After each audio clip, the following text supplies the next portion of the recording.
Trustee Earthroll is going to lead us in a word of prayer, which will be followed by a moment of silence and the playing of taps. Let us pray.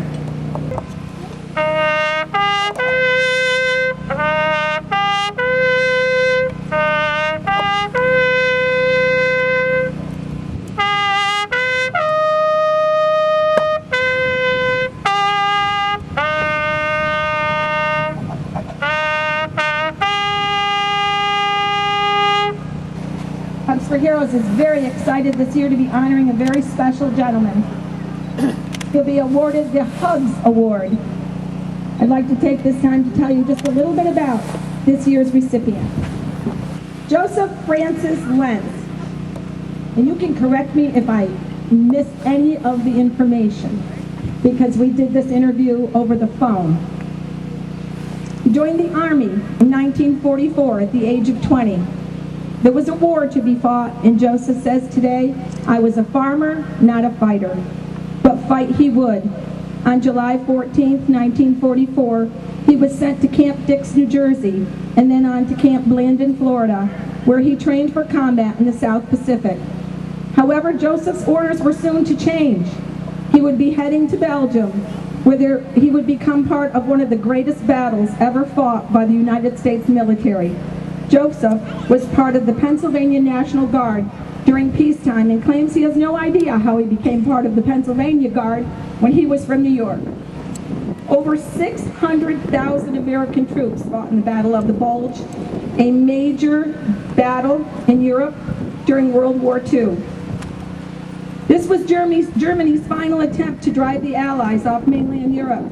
Most of the troops on the Allied side were American.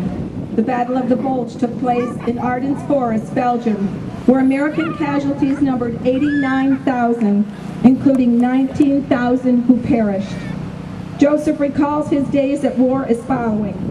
"We were sent to the area in extremely cold weather. I was one of 7 out of 25 in the unit who did not get pneumonia.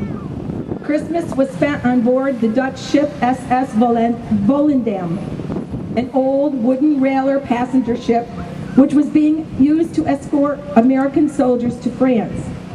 The captain was half Dutch and half German, spoke no English, and made it very tough for those who could not understand him. It took 15 days and 14 nights to reach Southampton in Portsmouth, England from New York City. I was assigned to the 20 mil cannon on the ship and became very seasick. I couldn't find a place to sleep during my assigned sleep time, so I tied myself to the ship railing to keep from being washed overboard. It was extremely cold weather, 10 degrees below zero at night. We headed for Le Havre. I cannot pronounce this because I'm not French. Le Havre. Disembarking in the cover of night, walking to train boxcars with no heat, the duffel bags of dead American GIs were our beds and our mattresses. At one point, Joseph was ordered to appear in his Class 1 dress uniform without any explanation of why. Thank you. Why he was chosen, he doesn't know. He was simply told to be there in full dress uniform the next morning. He was one of 17 soldiers ordered to appear in their Class A uniforms, and Joseph followed orders and appeared in uniform to see several U.S. Army soldiers also dressed in uniform with 18 guns pointed at them. He was to witness the execution of Private Edward Eddie Slovic, the only American soldier to be court-martialed and executed since the Civil War. But Joseph had no idea what execution he was watching. He had no idea what his name was or the significance of the infamous execution. The 17 witnesses later learned that they had also been given phony names and phony numbers for the record to protect their identities from any kind of repercussions. It was not until years later, while watching a movie about the trial and execution of Private Slovic with his wife Hazel, that Joseph realized that he had been an actual witness to the execution of Private Slovic. He reports that the movie was inaccurate in many of its depictions of the actual event. Francis, as his friends and family call him, recalls one of many close calls from his war experiences. The Jeep he was riding in, along with 4 other soldiers, was hit when a roadside grenade exploded in a ditch beside them. 3 of the 5 did not survive the explosion. Only Francis and the driver escaped the attack with their lives by shielding themselves with the bodies of their fallen comrades. He recalls that once in Schleiden, Germany, that men had to cross the river under very heavy fire. The weather was brutally cold, their socks literally frozen to their feet. My husband and I had looked this up, and we learned that some of the ways that they thawed their feet out was to urinate on each other's feet to warm them. But they continued on to yet another German city, and then back to Camp Chesterfield, which was a tent camp in France. Here is where they were to prepare for their trip home. But their sergeant volunteered them to prepare to go to Japan. He stated that his men were ready to fight on. Fortunately, before they could make the trip back to Japan, they received word that the war had ended and they were going home. Francis returned home to Cambridge, New York, where he married and raised a family. For his service to his country, Joseph Francis Lentz received the following medals of honor: the Good Conduct Medal, the ETO Medal for service during 3 of 5 major battles, recognizing military service members who performed military duties in the European theater during World War II, the Victory Medal, the World War II Award of Army Occupation, the Bronze Star. 135 out of 30,000 were awarded the Bronze Star. Combat Infantry Badge. Francis shot a machine 30 caliber water-cooled gun, Browning, and he has a picture of it with him today that he's not supposed to have because you were not supposed to take pictures over there. So he was breaking the law. This badge afforded him an extra $10, which added to his $50 a month pay. He was also awarded, and I have a hard time with this. Do you know how to pronounce this better than I do? The French Croix de Guerre, which is the 2nd highest honor that can be awarded. I'd like the Patriot Guard to escort our wonderful World War II veteran, Mr. Lentz, forward to receive the Hugs Award.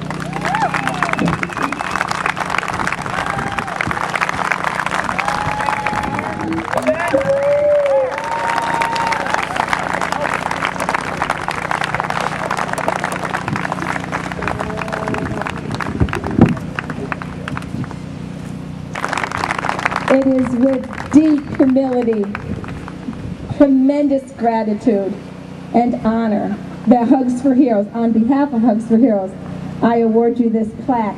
This says Hugs for Heroes, SUMC, the Hug Award, presented to Joseph Francis Lentz, in appreciation and recognition of service to God, country, and community. October 20th, 2013. It is deeply an honor to meet you, sir, and to give you this award. It's an honor.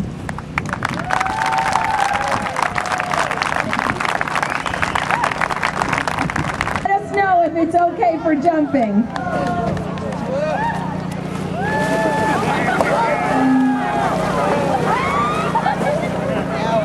He was sick all morning, by the way. Very sick all morning. So he'll probably be sick again tonight. Okay, you can stop anytime. Oh!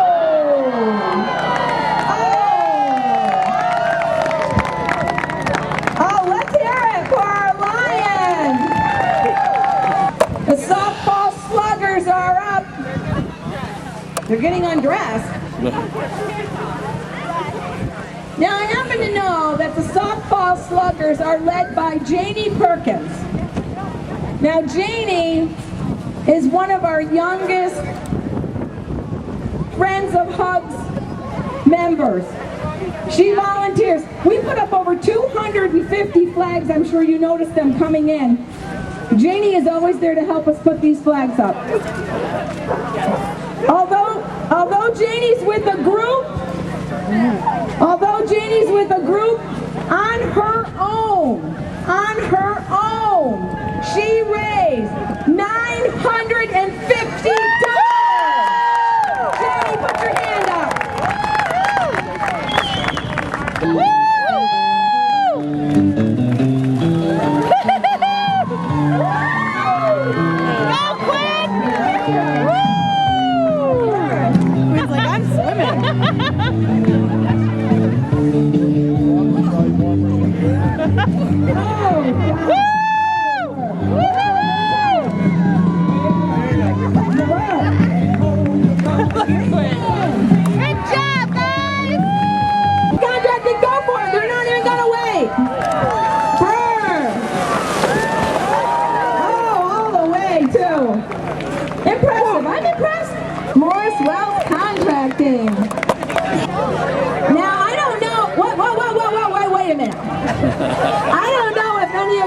The shirt that this gentleman arrived in. You gotta see this shirt. You don't have to put it on. You don't have to put it on. Look at this shirt. It's embroidered. The members of Hugs don't have shirts this nice. This is Bob and he's being sponsored by A&J. A&J Enterprises. Do your thing, Robert.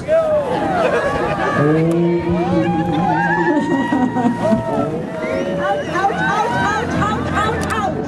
Oh. Is that funny?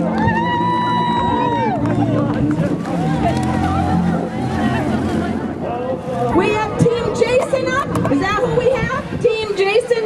And on deck we have United Methodist Dunkers. Team Jason. I'm getting yelled at over here. People are getting ornery and cold. Remember, there's coffee and hot dogs to warm you up.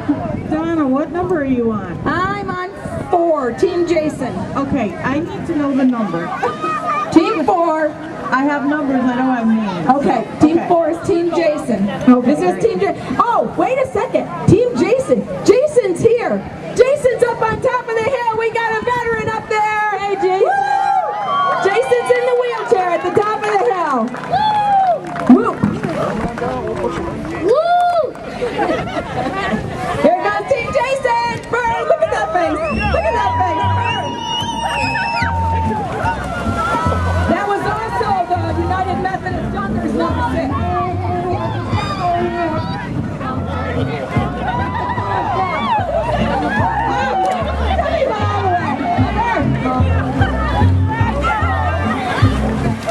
Thank you, guys. We have number 7, Cambridge Stewart's ready, and behind them we have number 8, Joe's Jumpers. Right now we have Cambridge Stewart's. Now Cambridge Stewart's has never let us down, and I thought that we were being slighted by the Salem Stewart's, but I've learned that Stewart's Incorporated only lets one store participate. So my apologies to Stewart's Store for being a little hard on you last year. So right now we've got the Cambridge Stewart's. Go, Mary, lead your guys in.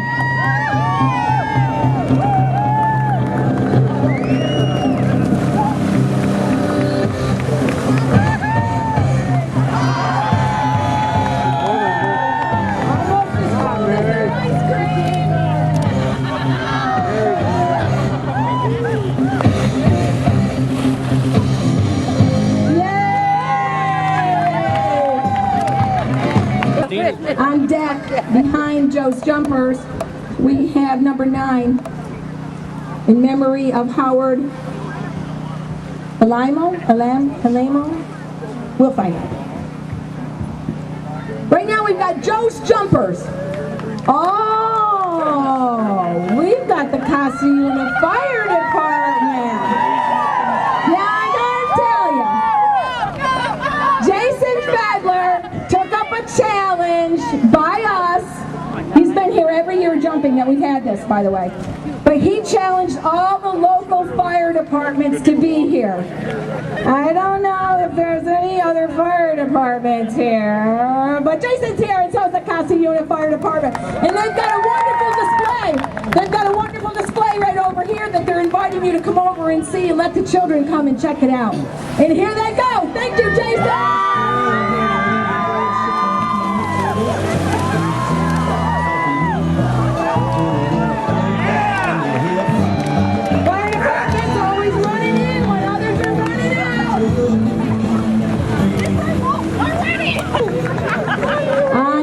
We have the American Legion Lunatics, but right now, who's in charge of the in memory of? Could you pronounce the name for me? Howard Alimo. Under that it says Mickey Hayes. That's you. And Jack. Jack has 4 legs, so he has an advantage. I'm ready. You go whenever you're ready.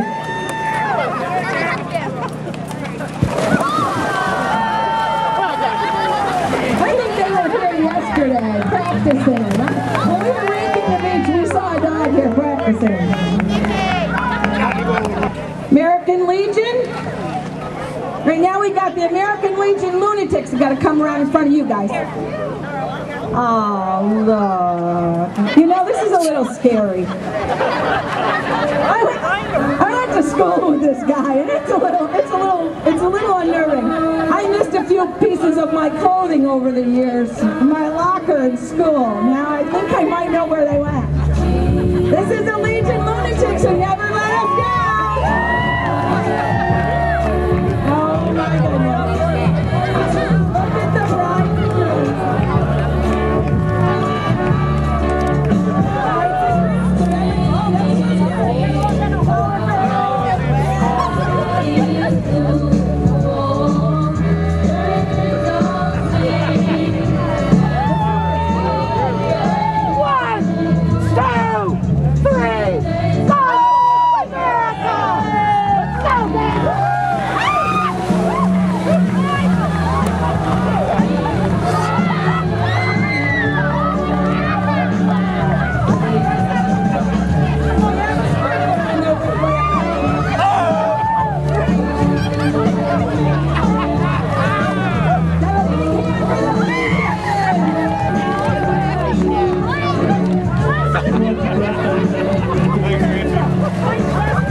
Number 12, Scott and Sam, and I have no idea how I pronounce that last name. Zortark,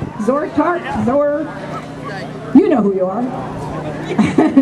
So we got Jace Patrick and Chase LeBaron, and what's the dog's name? Gus. And Gus. All right, when you're ready, go for it.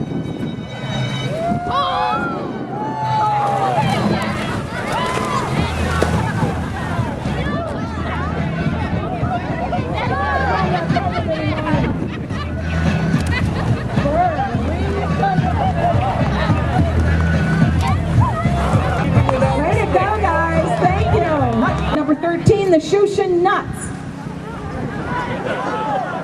That kind of covers a lot of people. Shushan Nuts, Shushan Nuts. Hey, watch it. I'm related to them. I know. Aren't we all? Love and peace. Hey, can I make a request? Can I make a request of the Shushan Nuts? Thank you. Yesterday morning, my beloved Grandma Nelma, at 101 years old, went to heaven, be an angel. She loved Shushan. Can you jump in honor of Nelma McClenathan? Grandma, this one's for you, baby!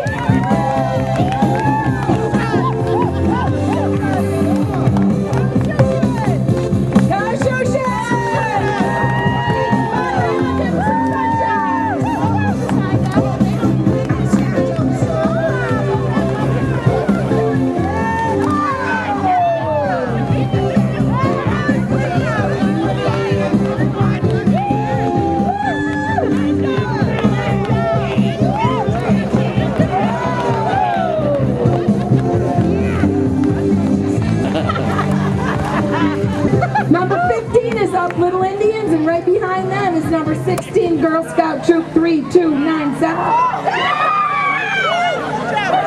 Right now, the Little Indians.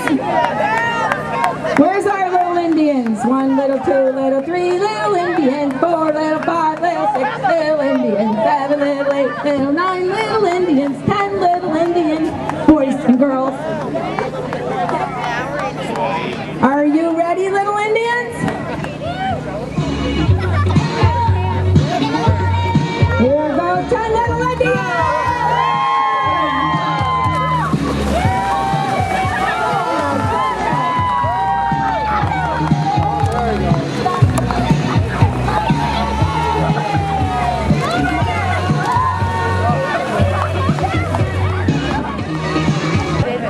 We've got Girl Scout Troop 3297, noisy little bunch. One, two, go!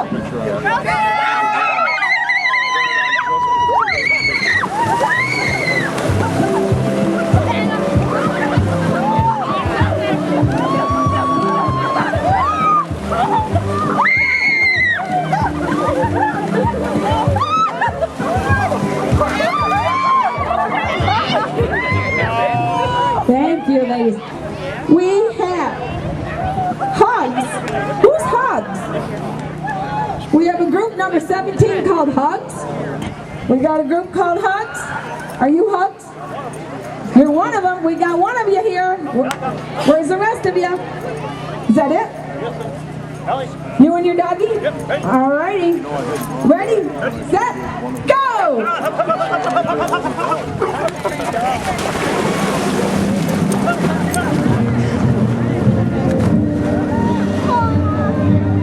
Looking for Daddy. Thank you. There you go. I think that this is our last jumper. Also, while I'm here, I'd like to present a check to Hugs from the American Legion in Hudson Falls. Thank you, Donna.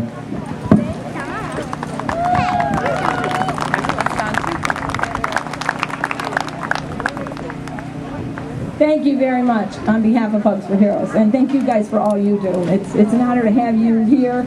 It's an honor to have everyone participate today, and we hope you'll all join us down to the Legion.